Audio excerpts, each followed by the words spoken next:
Scott's back. Keep going with General Kane. Go ahead. I'll listen. Here's what he said. General Kane, Scott, reported on the main objectives of the United States right now. And here is what he said, Scott.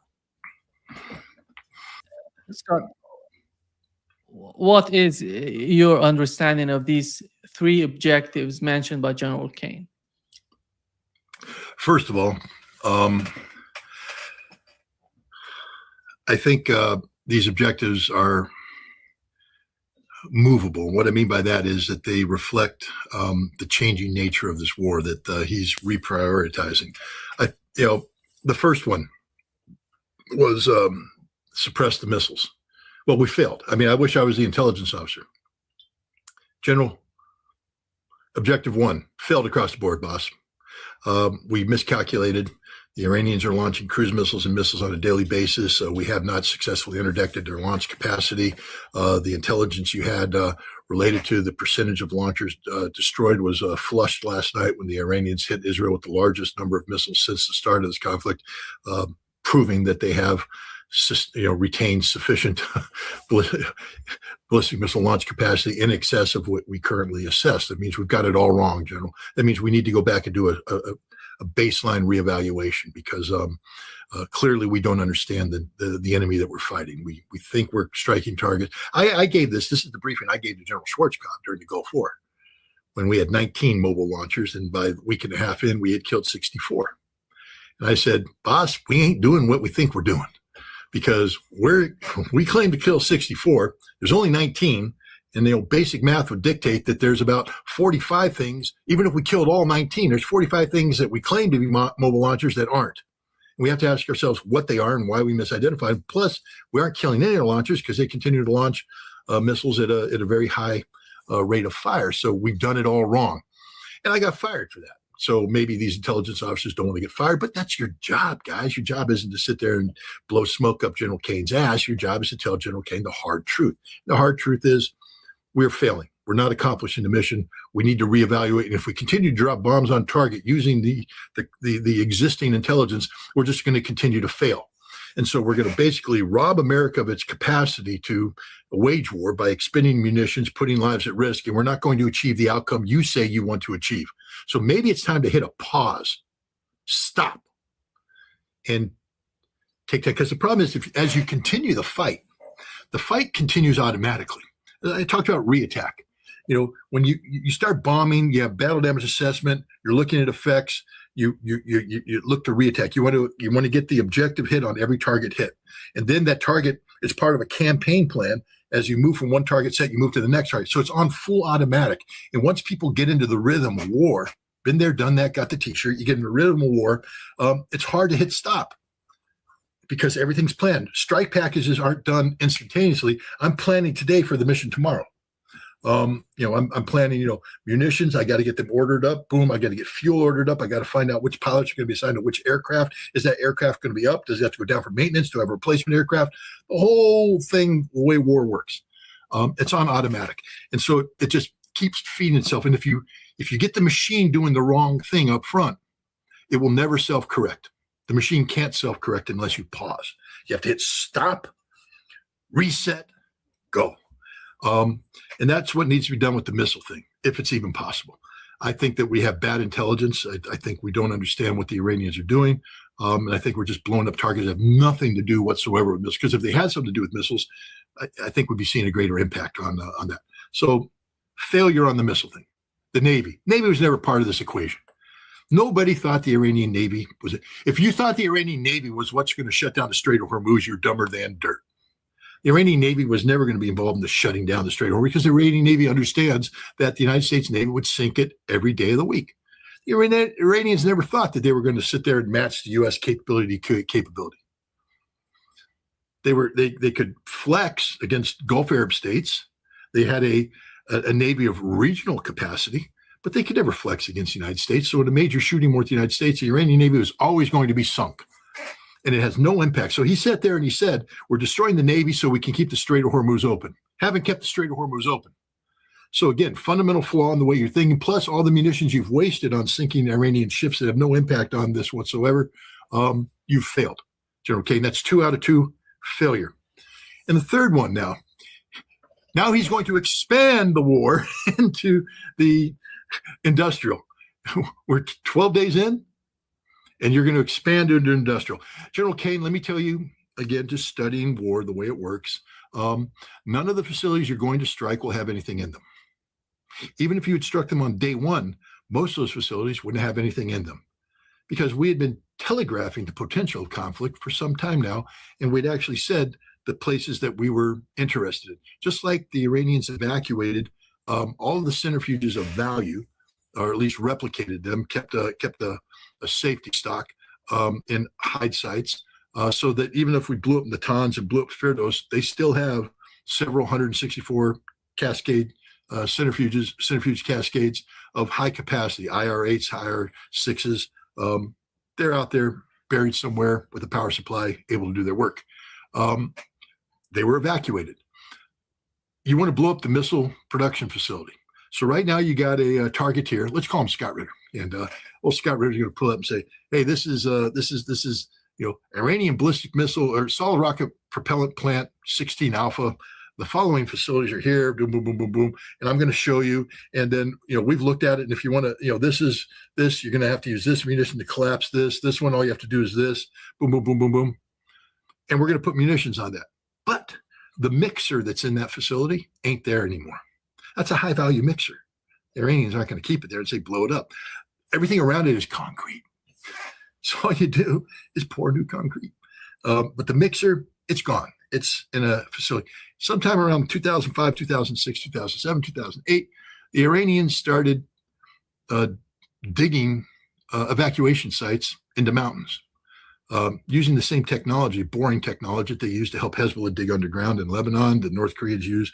They use the same technology, and they've been boring out mountains. That's what Firdos is, by the way. Firdos was an evacuation site that was converted to be an enrichment facility. That's all. It existed before. They didn't dig it out, especially for centrifuges. It already existed. It's an evacuation site. There are hundreds of evacuation sites throughout Iran that we don't know anything about. We might think we know where some are, and if we spent the time on it, we could locate it. That's what I would used to do. Sitting there looking at roads. I mean, it's hard work, Nima, doing intelligence. It really is, because you got to sit there and you got to try not to fall asleep. But in the old days, you just get on the light table and you just start scrolling through roads. Whoop, back up. How come they're building a little road off here? Let's follow that road. Where's it going? What do they got here? They got a camp. They got bulldozers here. What are they doing there? What are they building there? That road's expanding. Now there's big excavators coming in. There's mixers coming in. They're pouring concrete inside. There's a hole there. I just found an evacuation site. Target it down and monitor it.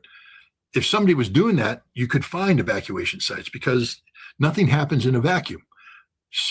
Holes don't appear in mountains out of nowhere. But if you're not looking for it, if you don't have people actively doing this, and people are curious, because, main road, no, bridge, nope, done. They don't look at that little road going off. So, but if you do that, this is how we found all this stuff in Iraq, because this is what I used to do too.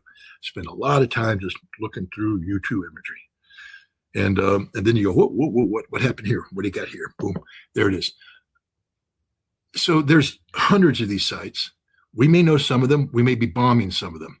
But this is why when you hide stuff, you don't put all your eggs in one basket. You split it up. So you have, survivability. All the targets that General Kane's talking about going to bomb now are empty. So we're going to go in and we're going to blow up concrete. That's it. We're going to put American lives at risk. We're going to kill a lot of innocent civilians, because, again, we're blowing up targets we don't understand. We proved that on day one, because we bombed a hospital and a school in Manab. 50% of the targets we struck in Manab were war crimes. There were 4 targets to be struck. 2 of them were prohibited by law: a hospital and a school. 50%. Imagine now taking that ratio to what we're doing in all of Iran. We're killing a lot of innocent people, because the war crime we committed in Manab is being repeated on a daily basis. And again, there's no defense for this. There's no defense whatsoever. Military professionals should be saying, time out, we need to go through. And you have to do that right now. You have to say, why are we bombing this target? What are we trying to accomplish? And if you're not doing that, you're failed and you are committing a crime, literally committing a crime. You have a responsibility under the Constitution not to obey an unlawful order. And at this point in time, you all should be put on notice that your targeting is insufficient, that they have removed the checks and balances that are required by law to do distinguishment, to distinguish between military and civilian. That's been removed. Therefore, you can't assume that that's been done. Therefore, you must not strike the target. And if you continue to bomb, anybody bombing after this, you're committing a war crime, a potential war crime. So, this is the fix. So Kane listed 3 objectives. All 3 are failures. 2 have already failed. The third one is doomed to fail because I'm just telling you right now, we learned this from Iraq. I mean, again, it was one of the more stunning things to be, I was unique in that I was a guy who participated in the Strategic Air Campaign and was knowledgeable of all. I was the guy who did the Scud battle damage assessment, not just for mobile rockets, but I'm the guy that looked at every facility related to Scud in Taji and Taj al-Mariq and everywhere, every single one of them. I monitored during the war and I watched the destruction that took place. I also had a whole bunch of other target sets that I monitored as well. And then I get to go to Iraq as a weapons inspector. And I remember how stunning it was. We stopped bombing them in February, and in December I'm there. So, March, April, May, June, July, August, September, October, November, December. 10 months later, after the war stopped, after we dropped all these buildings, I'm in Baghdad inspecting these buildings. And you're going to these facilities, and there's a lot of destruction. But then as you keep going on, you're like, where's the material? We blew up Taj al-Mariq, which is their solid rocket propellant plant. This is what I'm trying to tell. General Kane, I hope you're listening to me, because you might want to study this, because you're getting ready to bomb the equivalent of the Iranian equivalent of this. And we blew up a lot of stuff. But by 1992, we were going back in, 1993, going back in. And we noticed that all the places that we bombed were rebuilt. And all the mixer facilities that we thought we were destroying were back in, installed, operating. We didn't accomplish anything. We blew up facilities, but they're all back there. They're building. We got to Taji. They blew everything up in Taji. Next thing we know, the roofs are repaired, swept out, and all the production equipment from the Nasser plant is back in there. They're doing forging, bending, metal, the whole thing. We didn't destroy anything. We literally destroyed nothing. It's the way it is. Same thing with the nuclear side. It was all later evacuated, buried, blown up by the Iraqis, but we didn't destroy anything. It was all evacuated. That was the Iraqis. The Iranians are watching this, learning from that. I can guarantee you right now with 100% certainty that the totality of Iran's infrastructure of value, the production equipment, has been evacuated to a hide site. So if you're going to go bomb a facility, go ahead and bomb it. Why not? Blow up a building. Yay. And it's good graphics. You'll be up there, then the mouth breathers that populate X and Telegram and everything. We're blowing things up. Isn't it fun? And they can sit there and get off on that. They're little war porn. But it's not doing anything. We're just blowing things up and we're wasting munitions. And we've already blown through billions of dollars in munitions. We're running out of certain kind of ammunition. But if Kane wants to go do that, then he's a failure as a leader. Because this is where a real leader would stand up and say, Mr. President, we're blowing up empty buildings. Time to hit stop. And let's go back and find hide sites. Because that's what this phase of the campaign needs to be about. Hide sites. Find hide sites and start taking them out one by one by one.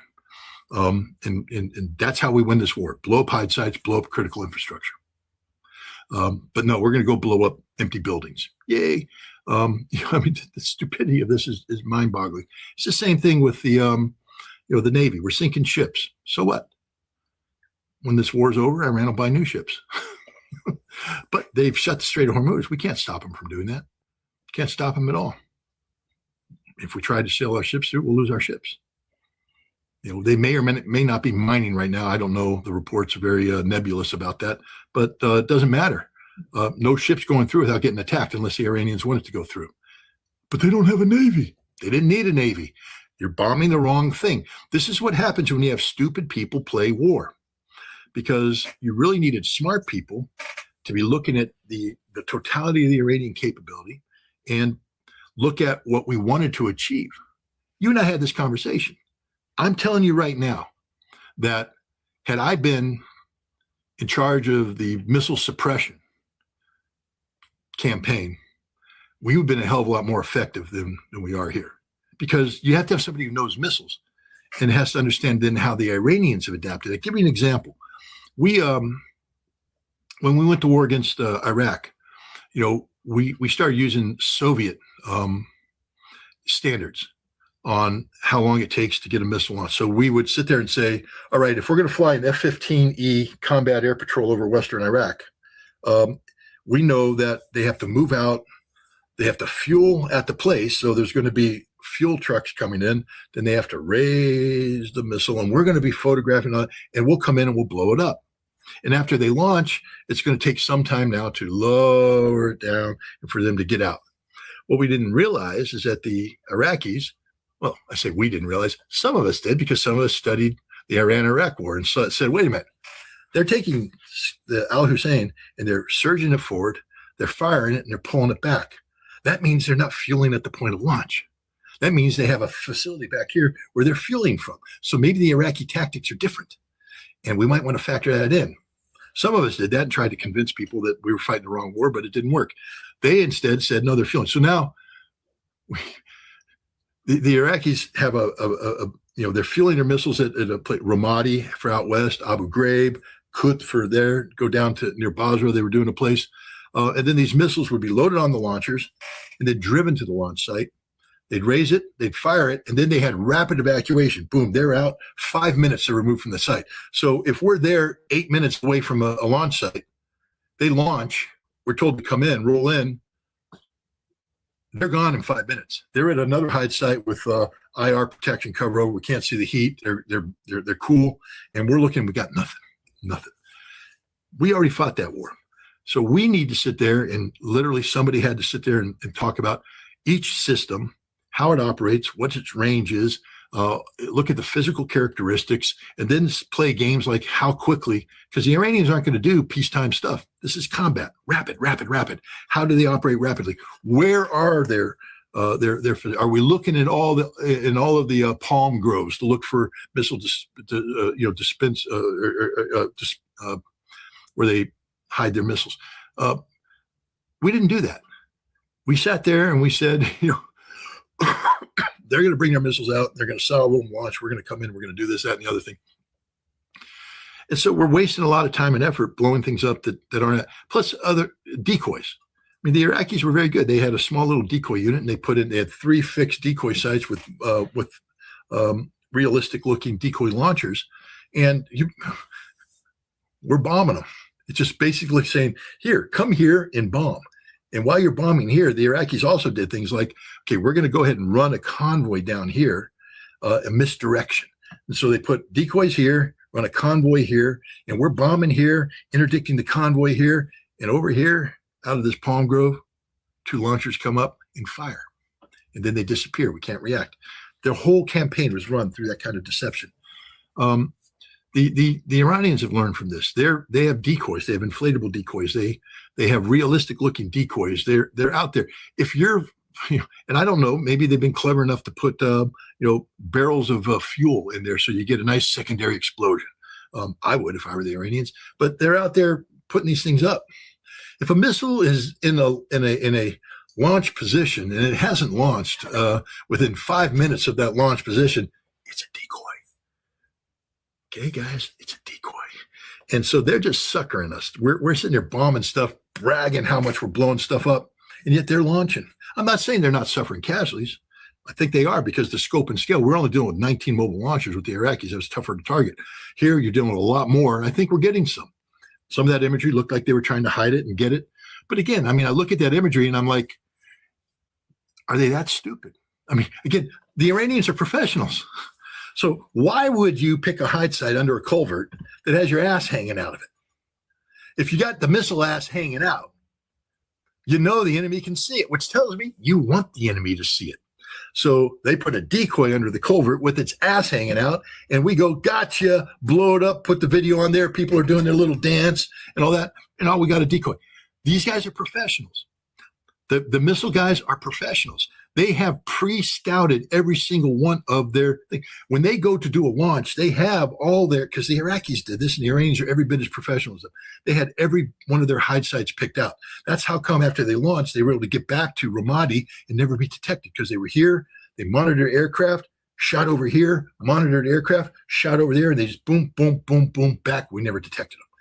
The Iranians are that good too. So I can't imagine an Iranian guy going, all right, let's fire and stick it under a culvert and leave our ass hanging out. No, they've already measured all. They're like, we got to get in. We got to do the heat signature. If we're going under a culvert, we're going to drop a tarp down. The tarp is going to shield the heat, because after you launch a missile, you're going to be reflective heat. Drop the tarp down. You come in with infrared. You can't see it. We can do artificial things like do a heat generator over here to generate heat to attract. That's how good these guys are. These guys are really, really, really good. And we don't give them any credit for being really, really, really good. If you're going to beat the Iranians at this missile game, you got to start thinking like an Iranian missileer. And we don't. We disrespect these people all over the place. We're the greatest military in the world. We're the most lethal killing machine in the world. When we put aircraft over target, we dominate. Well, you can't dominate simply by saying you dominate. You actually have to go out and dominate. And guess what? The fact that all three of General Kane's objective criteria have not been achieved means we're not dominating anything. We're only fooling ourselves. Scott, how do you evaluate the Iranian objectives? What are they looking for, and how successful they were so far? Well, the first objective is survival. The Iranians know that this is a war of existential proportions.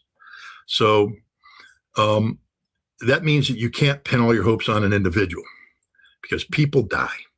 You have to pin your hopes on an institution, on institutions, on laws, etc. The constitutional republic, the Constitution. Iran is designed to function as a constitutional republic, and it has passed the test. Flying colors. The supreme leader was killed on day one, and they have successfully replaced him constitutionally. And in the process, he was turned into a martyr, and the Iranian nation is rallying around the Islamic Republic like they've never done before. So they've been very successful in terms of the survival aspect. That's political survival, but now you have to have military survival. And the Iranians have for some time now. I originally thought it was 12 autonomous military districts, or somebody's talking about 32. So maybe they even broke it down even more. I don't know. 32 would be great, because that means it's more difficult for us to take it out. You can kill 12 places, but 32, that's a different targeting problem. But they have built this system that's designed to function autonomously. So every one of these military districts doesn't need somebody in Tehran telling them what to do. When the war started, they unplugged, and they are running their war plan. Now, the central people might be sitting there trying to direct and redirect and all that kind of stuff if they can stop. But if they don't, they just don't stop. They keep going. So the Iranians will never stop putting pressure on the enemy, ever. No matter what we do, they will continue to go. That's military survivability, keep the pressure against the enemy. And then war is an extension of politics by other means. So you have to ask yourself, why are the Iranians doing what they're doing? Well, I think they have several political objectives, but the big one is to drive the United States out of the Middle East, and to defeat Israel to the point that Israel will never again seek to flex its muscles the way they are, to humiliate Israel to the point that Israel stops being an irresponsible power. So you have to have the resources necessary to sustain the fight against Israel. It looks like they've done that. They've been successful. And you have to have targeting of Israel to know where the pain points are. And they're doing that. They're starting to hit all the important targets. And now permanent pain is about to be inflicted on Israel. You can shut out the lights for one night. What happens when you shut out the lights forever? And we may be headed in that direction. For the United States, you have to destroy. We have these bases, but why are the bases there? Many of the bases there are to collect intelligence on Iran and to facilitate missile defense and facilitate military operations. You do that through radars that collect data, and you do that through satellite relays that communicate data. And they've destroyed that infrastructure. It's gone. Now they're in the process of doing even more damage. But again, with the Iranians, I think they understand. People are like, well, they haven't done that much damage to the base. If you blow up a barracks facility, what have you accomplished? Nothing. I can rebuild a barracks facility. But if you blow up a $1.1 billion unique radar system, you can't replace that. So the Iranians are blowing up critical infrastructure. The base may look intact, and for all the mouth breathers out there going, they haven't really done that much damage, they've neutered the base. It's useless. I mean, if you get a giant stallion, he won the triple derby. I'm going to make a lot of money. The stallion's going to mate with the mares, and then you neuter them. Your stallion's no longer a stallion. It's just a horse, no balls. Well, the American stallion is supposed to be out there mating in the Persian Gulf, but the Iranians have cut the balls off. So it's just a horse.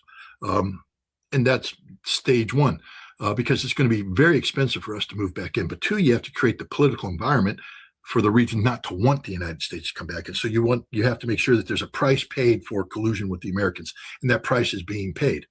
And you're starting to see people in the Gulf Arab states question why they have this relationship with the United States. There's no protection coming from that. We're being attacked. And so I think the political objective here is in the process of being accomplished for them. Punishment of Israel is ongoing. Israel hasn't been fatally hit yet, but they're moving in that direction. There's nothing. Israelis are defenseless at this point. They simply can't defend themselves. So, how much more damage can they take before you cross over that political threshold where it becomes politically unviable? At some point in time, you destroy desalination, you destroy electricity, you make life in Israel unlivable, and the people are going to flee. And when the people flee, when Israel depopulates, that's the end of Israel. And I think the Iranians are moving in that direction. Unlike the American objectives, the Iranians are actually moving towards accomplishing their tasks. And then the other one is, how do you make the United States quit? You're not going to defeat America militarily. You're not. We're going to blow up targets inside Iran forever. The only way you defeat America is to make us politically quit the fight. You're not going to bring military harm to us. So with all due respect, losing 8 soldiers, it's tragic for the families. So what? When we went to war in Desert Storm, we brought, we brought 10,000 body bags, and we ordered another 60,000. We didn't use them, but we were ready because there's a war. Okay. And you're going to lose guys in war. So the U.S. military can take a punch, and Iran hasn't delivered a punch to the soldiers, the human cost. It's trivial. 140 wounded, 8 dead, nothing, 0. We remember World War II. We're going to lose 5,000 Marines on day one taking Iwo Jima. We're going to lose 5,000 guys going across D-Day. We could take casualties. That's not how you beat America. You beat America here at home. When the American people lose the will to fight. Remember, in World War II, a lot of people don't realize, an interesting movie, Flags of Our Father. James Bradley wrote the book, and they did the movie. They're talking about war bonds, and there's an important speech given by the Secretary of Navy to the Marines. He said, we're running out of money. The American people don't want to fight this war anymore. They're tired of it. We won in Europe. They're done. They think it's over, and they don't want this thing to continue, and we're running out of money. If we run out of money, that's the end of the war. We have to continue to raise money, war bonds. And your job is to get the American people to want to give money to keep this war going. Your job is to convince American people this war is worth fighting. A lot of people don't realize that, how exhausted the American public was about World War II, and how victory in Europe actually undermined the potential of victory in Japan, which is another reason why we dropped atomic bombs. Because the idea of a long, drawn-out campaign in Japan, the American public just weren't going to buy that. That was World War II, where the Japanese bombed us at Pearl Harbor, and we had every reason to keep going. The American public here is largely immune to this. We're ignorant as the day is long. We don't understand war. We don't understand what we've done. Most Americans aren't crying about 186 dead Iranian children because they just don't care. We've dehumanized the Iranians psychologically. They're not human beings. They're brown people. They're supporters. They're Muslims. We can use all derogatory terms. We forget they're the most cultured people in the world, thousands of years of culture and history. And they're as human as everybody else, more so because I've met them and they're just wonderful people. But we've built a shield for us. So for the American people to try and play the humanity card, saying what you're doing is wrong, you're going to get some people say, yes, you're right. The majority of Americans don't care. They're going to buy into the war porn. They're going to look at the blow up stuff and say, 47 years in the making. Those Iranian bastards have been getting us for 47 years. We got to do something. And they sent the missile in that children's school. President said so. It wasn't us. They did it. I mean, this is stupidity, the collective here. The American collective is written off. But what you get them is when these mouth breeders, as they watch the war porn, okay, I got to go buy gas. And then they go to the gas station and they go, wait a minute, Last week it was $3.11. Today it's at $3.58. What's going on here? I don't have that much money. Then they go to the store to buy their food, and they don't realize that the price of diesel's gone through the roof, so it costs a lot of money for the truckers to come in, and so the people that put the food in the stills raise the price. Last week, it only cost me, I could buy a full week's worth of grocery for $250. It's now $375. I don't have $125 a week extra to do all this. What's going on here? And suddenly the light goes off. It's not about morality. It's not about the law. It's not about anything. It's not constitution. It's now there's a personal impact. And now they realize there's an economic price to be paid. What the hell was Trump thinking? There's the question you should have been asking from day one. And that's how we're going to lose the war. And Iran is right now creating the conditions to do that. Iran has studied us more than we have studied them. Iran knows the enemy far better than we know our enemy. I don't believe the Iranians are our enemy. If we're going to treat them like one, we should at least respect them enough to learn about them and study them. If we're going to go to war against them, at least try to win. But we're not. We're just blowing things up. We're done our best to lose this war. And if the Iranians can keep the Strait of Hormuz move shut down and keep the actions sustained against Israel and keep absorbing American damage, they're going to win this war, because the war won't be won on the battlefield. The war will be won here in the home front, when the American people realize there's an economic cost to be paid for this war, and the political pressure is put on Washington, D.C. to stop this war. Israel was trying so hard to bring Azerbaijan to the fight. They thought that Azerbaijan would bring some sort of leverage for them, and if they get involved in the conflict. But it seems that totally failed because of the connection they had with Russia, with Iran, and with what we've seen so far. But Lindsey Graham is desperately begging or threatening Saudi Arabia to get involved in the conflict. What is in his mind that Saudi Arabia can bring to the conflict for him? I think, first of all, for Lindsey Graham, a lot of perception creates its own reality. So the more Lindsey Graham can sell to the American people that there's a united front against Iran, the more he can get up there and cheerlead. But if he's going to sit there and cheerlead about the nobility of this cause, and suddenly look around and Gulf Arab states who we called our critical allies are saying, no, we're hands off on this one. The American people might start asking questions. Wait a minute. If Iran's such a threat, why isn't Saudi Arabia on board? Maybe they know something, because they live next door to them, and they're not worried like you are. And they start asking questions, and these are things that, so I think a lot of it is just a perception that Graham wants to create the perception of broad-based support for what America's doing. And the more nations start to peel off, the more isolated we become, and the more foolish this foolish man already looks. The second thing it's desperation at this point in time, because you can be the biggest cheerleader in the world. I mean, I love my football teams, and I can cheer. First quarter, go boys, go. They're losing, but there's still a chance. There's 3 quarters left. Second quarter, come on, man, you can do it. They're losing at halftime. That's at halftime. There's still like half a game left. Third quarter, it can miraculous. We got 15 minutes left in the fourth quarter, and I'll keep cheering up until the point it's over. But at some point in time, you could be cheering, and the crowd's going, Scott, it's 47-0. There's 3 minutes left in the game. We're not going to win. and Lindsey Graham's looking at the scoreboard right now, and it's looking pretty grim. I just told you, he is an ignorant man. He's an immoral man, but he's not a stupid man. And he's looking at the scoreboard, and he's recognizing that the clock's running out on this game, and we haven't scored any points. We thought we scored a point with Khomeini, but that turned out to be actually a safety, and we lost 2 points because we hurt ourselves more by killing them than we did by had we left them alive, we'd be better off than where we are now. But I just told you, we're not suppressing missiles. We're not destroying the Navy is meaningless, and we're only now getting ready to blow up buildings that are empty. And meanwhile, Iran is surviving. Not only surviving, but they're punishing. So now ask yourself, you're Azerbaijan. Now, if this was, the conversation was, you want to join in? And Azerbaijan looks across the border, and the supreme leader's dead.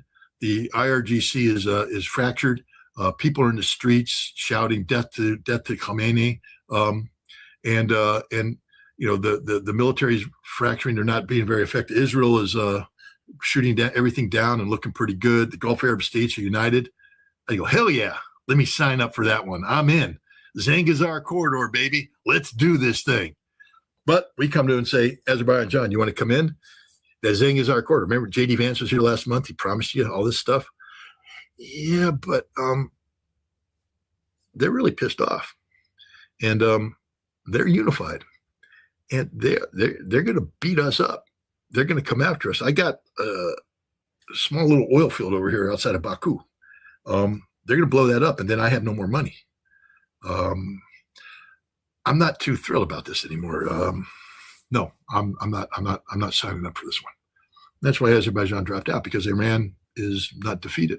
Iran has the ability to punish Azerbaijan.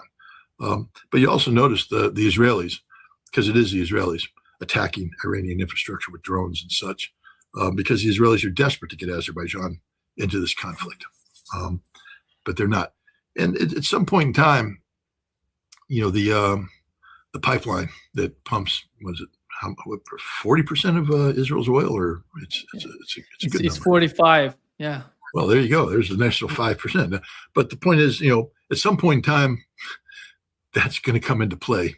And the thing is, Iran's job right now is to make life unlivable in Israel. They're not going to do the Holocaust, 6 million dead and all that stuff. First of all, 9 million. Their job isn't, again, the Iranians, it amazes me. I mean, to tell you the truth, because there's people out there going, we've killed 1,200 Iranians, and in Israel, we've suffered 13 dead. Who's winning this war? Not you, Israel. The Iranians aren't trying to kill people. This is the crazy thing about this. We're at this stage in war. The Iranians know how to kill people. They know where they are. The Americans are all stuffed into the barracks facilities. The Iranians aren't killing the soldiers. They could.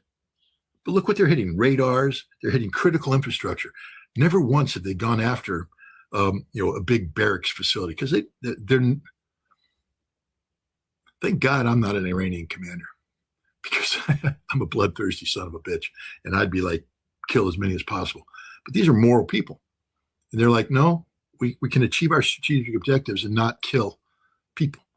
And they're not killing Israelis. They're not deliberately targeting Israel, no matter how much the Israelis cry about that. The Iranian targets are very specific targets to achieve very specific strategic results. The same thing with the United States.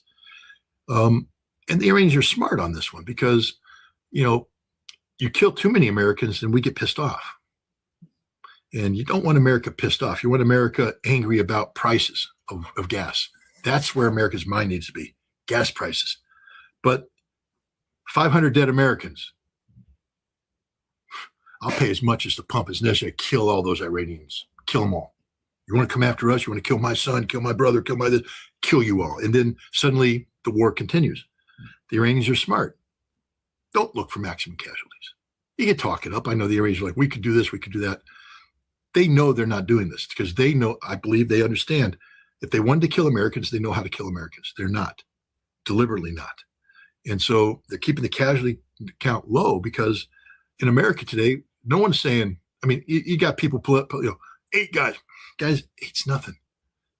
26 American servicemen commit suicide a day. So we don't care about them. Why we care about 8 who die in the course of 12 days? We don't. I mean, we dignified return of remains and all that bullshit. How many people have gone to visit the families? The neighbors have, but how many Americans are going to go visit them, hold the hand of the mother and the sister and the brother and all that? You're not. You're just all liars. You don't care about these guys. But you do care about price of gas, and you care about the price of food, and you care about the cost of living. And that's how you break America. You don't break America by killing Americans. You break America by killing their bank accounts. The same thing with Israel. You don't defeat Israel by killing Israelis. Look, on the battlefield, it's different. Hezbollah, they're kicking some serious Israeli ass. And God bless them for doing that. But because they're defending their own soil, just so people understand, it's not Hezbollah that invaded Israel. Although there's rumors about taking an Israeli village in northern Israel. I don't know the truth of that. But we know that Israel's in southern Lebanon, and they're just getting slaughtered. I thought Hezbollah was defeated. No, never have been, and never will be. But the point is, the Iranians are just playing a very smart game. I mean, my God, the fact that they're playing this smart game after all of the justification we've given them to be vengeful. I mean, you killed the supreme leader. That alone cries out for blood. 186 children slaughtered and 1,200 other civilians killed. I mean, one would think they'd be just screaming for the blood of Americans. screaming for the blood of Israelis. And yet every day the targeting is very specific. It's very strategically oriented to achieve the strategic result. You defeat Israel not by killing the Israelis. You defeat Israel by making life unlivable for the Israelis. And then they leave. You want to destroy the Zionist state? Destroy confidence in the population to live in the Zionist state. When the Israeli people wake up one morning and go, I'm not doing this anymore. I'm going back home, because they're all from somewhere else. And they start going back home. Then Israel doesn't exist anymore. And you get the population down to a certain level, and suddenly the single state solution becomes the only state solution, because there's no longer justification to keep a Jewish-only state. Israel will become Palestine, and that's the direction the Iranians want to go. They're not out to kill Jews, with all due respect to all the people out there accusing the Iranians. It's not their thing. That's not who they are. I mean, that's the one thing I've learned. I mean, we know that Iranian justice can be tough. I mean, I wouldn't want to be a homosexual in Iran, okay? And I wouldn't want to be a drug dealer in Iran. I wouldn't want to be an adulterer in Iran. I wouldn't want to be any of the things that Islamic law has harshly judged people for. If I could give any advice to the Iranians, if they ever take it, I'd say, stop hanging people. Stop it. It's not a good look. If people commit a crime, rehabilitate them in prison. Stop this harsh thing, because it's just a bad look abroad. Because I've met you guys, and you're actually decent human beings. You really are decent human beings who care about human life, and the humanitarian stuff that goes on inside Iran is commendable.